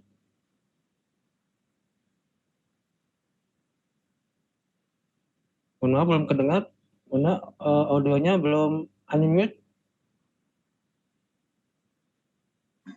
Ya, Assalamualaikum warahmatullahi wabarakatuh. Waalaikumsalam warahmatullahi wabarakatuh. Yang kami hormati Bapak Kepala Sekolah Bapak Hamdani dan Bapak Dr. Asep dan Bapak Ibu dari santri semua. Saya jujur sangat berbahagia pagi ini bisa mendengarkan materi dari Sekolah Inspirasi ini, dan memang ini materi yang sangat penting ya Bapak Ibu semua, karena kan kami selaku orang tua memang tidak bisa memantau secara langsung bagaimana asupan-asupan yang anak-anak kami konsumsi selama di sekolah, dan harapannya memang dengan adanya setelah kelas inspirasi ini, sekolah inspirasi ini dengan materi yang sangat bagus ini menjadi perhatian kepada sekolah, terutama yang yang bagian menyediakan konsumsi dan yang tim yang memantau perkembangan jajanan, terutama jajanan yang ada di kantin ya. Saya sangat setuju dengan Dokter Asep yang bagaimana membuat jajanan teh sehat seperti itu kan, memang teh bagaimana kan memang sehat ya. Namun bisa mengkontrol bagaimana yang disajikan di kantin sekolah, seperti apa makanan yang bisa anak-anak kami konsumsi selama di kantin. Mungkin kalau catering bisa gampang ya Pak Ustadz ya, terpantau ya, karena kan memang seragam yang disediakan oleh catering. Namun terkadang yang kami tidak bisa ini memang jajanan di kantin gitu. Alhamdulillah sekali, memang sangat baik ketika sekolah menyediakan materi seperti ini, seperti itu. Terima kasih banyak kami ucapkan kepada Bapak Kepala Sekolah yang sangat aware terhadap kesehatan anak-anak kami di pondok pesantren. Terima kasih Dokter Asep. Assalamualaikum warahmatullahi wabarakatuh. Waalaikumsalam warahmatullahi wabarakatuh. Waalaikumsalam warahmatullahi wabarakatuh. Dokter, Terima kasih lanjut. Bunda Zidan ya. Boleh tanggapin, Dokter? Baik Bunda, sejak musim COVID kemarin, alhamdulillah beberapa ustadz dari SMP DTBS, saya memberikan materi DTBS ini bukan pertama kali ya. Insya Allah responsibilitasnya mereka itu bagus, kerjasamanya itu bagus. Jadi misalnya begini, ketika dulu bagaimana para santri itu mau dipulangkan, ketika dulu para santri itu bagaimana di screening. Nah, saya saat itu ingat betul bagaimana memberikan masukan-masukan atas data-data yang ada. Nah, alhamdulillah kerjasama itu sangat kooperatif. Dan saya harapkan juga dalam hal ini ya, memang sekali lagi ini dampaknya tidak langsung. Dampaknya tidak terasa sekarang. Tapi tatkala kita sudah tahu ya bahwa ternyata kita apakah bisa memberikan investasi yang baik atau buruk terhadap anak didik kita ya, maka sejak saat itulah Allah turunkan ilmu kepada kita dan melekat juga tanggung jawabnya. Jadi saya percaya juga nih pada sahabat-sahabat semua, kalau misalnya di sini ada orang tua, wali murid, wali santri yang mempunyai keluasan waktu ya, apakah itu tenaga gizi ataukah tenaga medis, tenaga paramedis ya, melalui nanti komite sekolah, yuk kerjasama ya. Untuk apa? Untuk melakukan kunjungan dan melakukan pendataan ya. Jadi yang kantin tetap jalan karena anak-anak juga perlu Bu refreshing. Masa makan teh itu juga, anak saya juga sama ketika mondok tuh ya. Ada cateringnya juga, ada jajan juga. Nah, bagaimana caranya agar anak itu bisa terpenuhi kebutuhannya, tetapi sehat, itu juga kita utamakan. Jadi kalau ada misalnya Kang Agung, di sini ada misalnya wali santri ya, ya nanti dikomunikasikan aja. Ada ahli gizi, saya pikir ada lah, misalnya atau ada dokter, atau misalnya ada tenaga kesehatan, atau misalnya pengelola catering, atau supplier gula, supplier gula misalnya gula stevia begitu ya. Kita kerjasama ya, karena kewajiban ini adalah kewajiban kita semua. Kewajiban sekolah, kewajiban orang tua, ya kan judulnya juga bagaimana antara sekolah dan orang tua itu kita berkolaborasi. Begitu ya, Bunda Zidan. Mudah-mudahan sehat anak-anak Baik, semua Dokter, ya. ini ada pertanyaan dari chat, Dokter. Upaya apa bagi kita orang tua untuk mencegah anak kita diabetes dengan anak di pondok, yang mana kita tidak bisa memantau apa yang dimakan dan minum selama di pondok. Dan anak juga ada keturunan diabetes dari kakeknya. Oh iya. Baik, tadi sudah saya sampaikan apa yang bisa dilakukan oleh orang tua, apa yang bisa dilakukan oleh sekolah. Orang tua berada pada fase screening ya dan mapping. Mapping itu maksudnya ketika anak itu mempunyai resiko faktor keturunan, misalnya dari pamannya, kemudian juga kakeknya, disebutkan nanti ke pihak sekolah bahwa anak itu berisiko. Yang kedua, misalnya anak saya itu kok obesitas begitu ya, ini juga faktor risiko. Kemudian juga anak saya itu misalnya mempunyai riwayat ya pengobatan tertentu dalam jangka waktu lama. Itu juga disampaikan. Nah, ini pentingnya ada klinik itu di sini ya, di klinik DT itu. Supaya nanti data-data tersebut menjadi salah satu bekal untuk melakukan screening. Apalagi yang bisa dilakukan oleh orang tua. Nah, hal seperti ini ada misalnya forum kantin sehat. Bikin ibu bapak semua yang sekiranya misalnya jago masak, ya. Misalnya apa namanya ini Mama Zidan tadi pandai masak tuh, ya. Kemudian di sini misalnya ada apa namanya yang pernah yang punya catering, bikin forum kantin sehat SMP DTBS. Nah, pada siapa orang tuanya tuh? Itu bisa dilakukan, bisa. Ya, nanti forum itu nanti kerjasama tuh dengan pengelola ya. Apakah kerjasama diwadahi misalnya oleh komite atau kerjasama nanti diwadahi juga diperantari misalnya oleh pihak sekolah begitu ya. Kenapa? Di sini kebersamaan, Bu, Pak. Jadi kalau misalnya masalah tuntut menuntut ini nggak akan beres ya. Karena masing-masing juga punya peran yang memang harus saling mendukung. Jadi itu saya kira kalau peran orang tua. Jadi peran secara individualnya bagaimana menginformasikan kepada pihak sekolah dan pihak klinik bahwa anak itu mempunyai risiko. Kemudian peran kebersamaannya adalah coba kita ada forum misalnya makan sehat, forum makanan dan minuman sehat ya bagi para santri gitu. Jadi ada kerjasama antara orang tua dan guru. Begitu Kang Agung? Baik dokter, alhamdulillah pencerahannya. Mungkin satu lagi dokter dari OTSM Ikrom, mangga Bunda dari Ikrom silahkan untuk membuka audionya.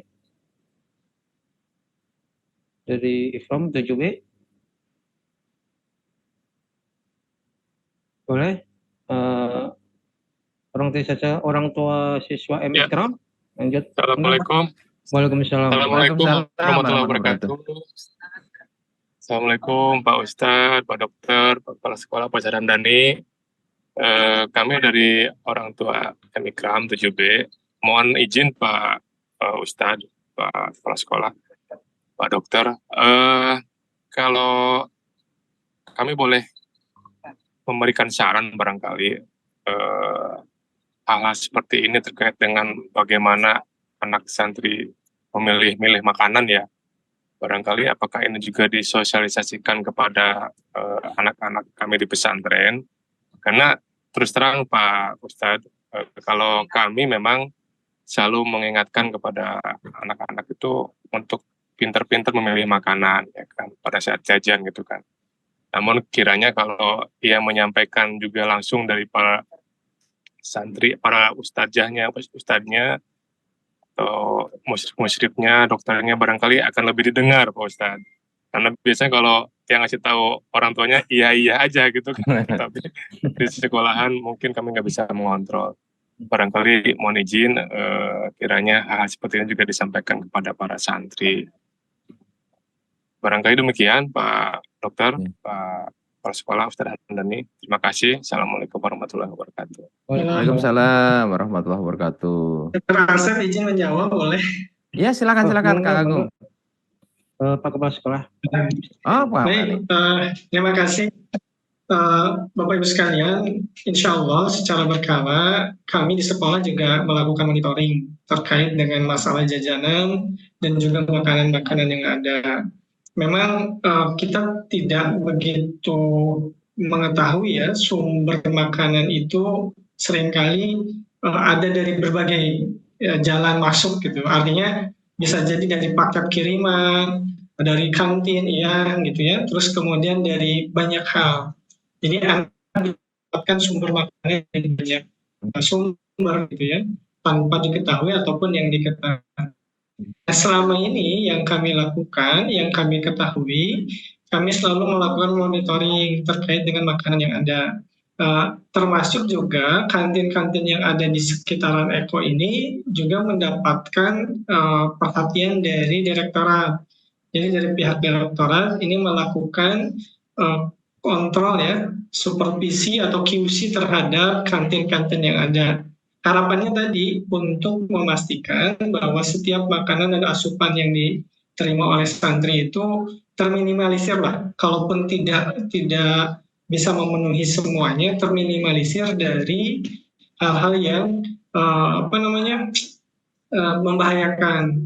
Kalaupun ada 1-2 kasus memang ada ya seperti itu, masih ada makanan yang berkeliaran yang tidak sesuai, ada ya tadi karena tadi ya sumber-sumbernya katakan kebocoran jalur masuk makanan itu sangat terbuka.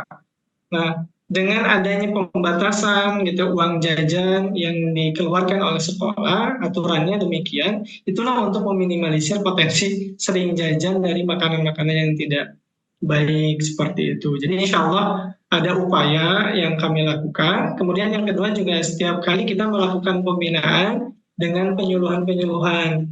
Kemarin penyuluhan terkait dengan kesehatan, cuci tangan, makanan, kesehatan diri dan lain sebagainya kita berikan pembekalan kepada mereka.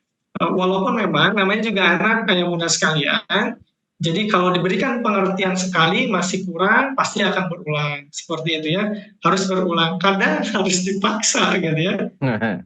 Karena harus dipaksa ya dokter Asep. Jadi masalahnya tidak sesederhana hanya sekedar menginformasikan saja gitu, tetapi juga memang harus terus berulang-ulang dan banyak hal yang harus dilakukan sehingga harapan untuk ini yang terjadi gitu ya, hal-hal yang dikhawatirkan itu bisa terminimalisir. Jadi upaya kami adalah mencoba untuk meminimalisir potensi itu sehingga tidak terjadi ya untuk anak-anak kita. Oh dokter, Ya, alhamdulillah. Saya paham Dani. Tambihan paham Dani PRT abdi ya. Jadi pertama diinventaris sumber gula yang dikonsumsi anak. Jadi misalnya ada gula dari minuman tertentu, ya. Bukan tidak boleh, tapi pakai substitusi, ya. Kita ganti tuh gula yang dikonsumsi anak. Sebab bahasan kita pada pagi hari ini juga menjadi amanah bagi kita. Bahwa itu potensi diabetes yang jelas ada dan angkanya naik. Yang kedua, diinventaris kira-kira anak itu makanan instannya itu seminggu berapa kali gitu. Ini juga harus dilakukan nanti penyuluhan kepada anak dan dibatasi. Misalnya mengkonsumsi mie instan hanya 1 minggu 1 kali. Kemudian anak sekarang ditargetkan untuk jalan sekali dalam 24 jam itu 7.000 langkah. Tah kada eta cigana paham Dani nyontohan ieu mah. Di eta paham Dani itu sabaraha lengkah ieu teh tah. Ketika urang kali mah dong, urang kali mah tanggung dong. Jadi mau wait yang masih doge sabaraha kali tanya 5 waktu gitu. Nah, tangan abdi misalnya di asrama ke masjid misalnya, eta misalnya 500 langkah. Bolak-balik berarti 1.000 ya. Kemudian 5 waktu berarti 5.000. Tah, sesana kena di pirarian. 2.000 olahraga sekolah dong. 2.000 le di pirarian. Ya, olahraga ke sekolah ke kelas, naik turun asrama. Artinya kita udah melakukan perhitungan ya, dan setelah perhitungan tersebut kita punya alasan nih, punya reason ya. Anak tersebut yang kita amanahkan kepada kita itu ya, dijamin dalam sehari itu lebih dari 7.000. Buktinya apa? Nih ke masjid wae terus 4.000 gitu ya. Ke sekolah atau sekian ribu. Tetapi andai kata itu jumlahnya kurang, maka kita bikin apa rute lain ataukah kegiatan lain sekiranya sehari itu bisa nyampe di 7.000. Jadi menurut saya mah eta wayahna dietang heula tah. Gitu paham Dani. Mudah-mudahan we jadi wasilahnya. Baik dokter, jadi memang ini itu kan udah kebiasaan ya dokter, anak-anak itu dari kecilnya juga kalau nggak jajan itu belum nikmat dok, habis makan juga tetap harus jajan. Yang jadi masalah jajanannya sekarang tidak sehat gitu ya dok. Iya, karena jajan itu adalah didikan dari rumah. Ya, termasuk saya kan orang tua juga. Anak saya itu gemar yang manis-manis itu didikan saya juga ya. Jadi ketika didikan itu memang sudah melekat mendarah daging gitu ya, kita juga harus memaklumi ketika di sekolah itu upayanya itu memang luar biasa gitu. Kan di sekolah itu ngurus anak itu nggak cuma satu, ya ribuan dengan berbagai macam karakter. Itu amanah ya, amanah. Termasuk amanah juga bagi saya sebagai narasumber pada hari ini. Saya juga harus memastikan nih, ada nggak effortnya atau yang dilakukan misal oleh orang tua, misalnya punten ya, misalnya orang tua menginginkan agar anak-anak itu di sekolah untuk makanan lebih ke arah makanan sehat. Orang tua juga sama, ibu bapak semua. Nih, bagi mereka ahli gizi atau iya cenanya berembuk ya melalui komite sekolah. Saya misalnya punya alhamdulillah emang ilmu gizi, saya misalnya dokter, yuk kita rembukan, rundingan di sana. Sekali-sekali kita silaturahmi gitu ya. Kita berkunjung ke kantin-kantin itu sangat bagus juga tuh. Jadi kolaborasi ya, ini yang paling bagus. Kan yang diurus juga anak-anak kita juga. Saya juga sama di pondok saya. Ya, anak saya itu mondok di Husnul Khotimah, ya. Ketika saya misal dulu pengetahuan tentang COVID itu lumayan, ya, saya juga terjun juga ke sana. Bagaimana mengelola para santri, bagaimana mengelola ruangan karantina. Orang tua lain kan jauh, ada yang di Kalimantan, ada yang di Malaysia, ada yang di Singapura, ada yang di kota-kota lain begitu ya. Saya sebagai orang Kuningan, pondoknya ada di Kuningan gitu ya. Saya insya Allah terjun ke sana juga. Nah, ibu bapak juga sama mungkin ya. Ada yang berdomisili di Bandung Barat, atau misalnya sekarang dekat ya, jaraknya itu mudah sekarang bisa dari Jakarta gitu ya. Yuk, bikin forum. Supaya apa? Supaya kolaborasi ini bisa terjalin lebih cepat lagi. Gitu Kang Agung, Pak Hamdani. Siap, Dok. Jadi nambah padamelan. Ya, insya Allah, Ustaz. Mana para wali santri? Ada nggak sini nih yang mau nih? Ayo atuh barengan kontribusi ya para wali santri. Siap dokter, alhamdulillah. Ya, siap. Waktu juga dokter, ini sebenarnya Ya, banyak mohon. dari wali santri itu, banyak pertanyaan yang akan disampaikan, tapi karena waktu juga yang membatasi kita, dokter. Mungkin statement terakhir dokter untuk kita semua agar supaya kita bisa aplikasikan ke dalam kehidupan kita dan anak kita dokter. Enggak. Baik, ibu bapak semua, ayah bunda semua, anak itu adalah amanah bagi kita. Amanah juga bagi pondok. Amanah bagi setiap orang yang memang mempunyai pengasuhan. Ketika kita diamanahi seperti itu, maka kita coba lihat, apakah risiko anak-anak itu ke depan akan seperti apa? Ketika risiko itu apakah bisa kita kendalikan pada saat ini? Ataukah risiko itu akan terjadi tanpa kita tahu? Ketika ilmu itu ada, dan resikonya itu ternyata sangat besar dan luar biasa, dan resiko itu bisa dicegah 87%, maka amanah pencegahan itu sudah sampai pada kita semua. Pada saya, pada sekolah, dan pada orang tua. Mari amanah itu kita jalankan supaya anak kita itu 87% terbebas dari penyakit diabetes. Hatur nuhun. Subhanakallahumma wa bihamdika asyhadu an la ilaha illa anta astaghfiruka wa atubu ilaik. Assalamualaikum warahmatullahi wabarakatuh. Waalaikumsalam warahmatullahi wabarakatuh. Alhamdulillah.